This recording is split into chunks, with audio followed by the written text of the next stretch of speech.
Pagkalabas sa isang kasino sa Pasig ng kanilang priority target, agad siyang in-intercept ng Bureau of Immigration Fugitive Search Unit. Where's your passport? If you're having something overstaying or any illegal House.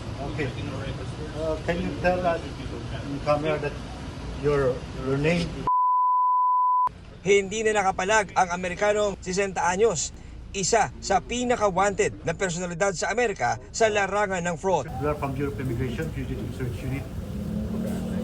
You are under arrest pursuant to the warrant of deportation issued against you. Sa sobrang laki ng kanyang nagawang panluloko, nailagay siya sa most wanted fraudster list ng Federal Bureau of Investigation o FBI ng Amerika.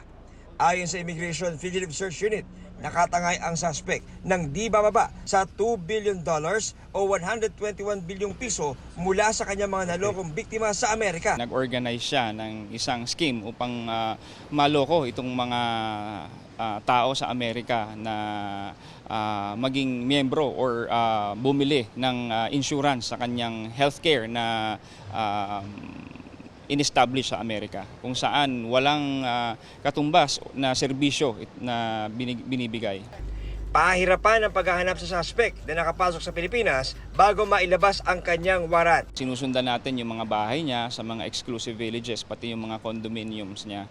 So medyo challenging kasi nga hindi naman basta-basta yung pagpasok sa mga ganong uri ng mga locations. Palipat-lipat na siya ng kanyang pinagtataguan. Kagabi, tuluyang na-deport ang suspect pabalik ng Amerika habang bantay sarado ng mga agents ng US Federal Bureau of Investigation.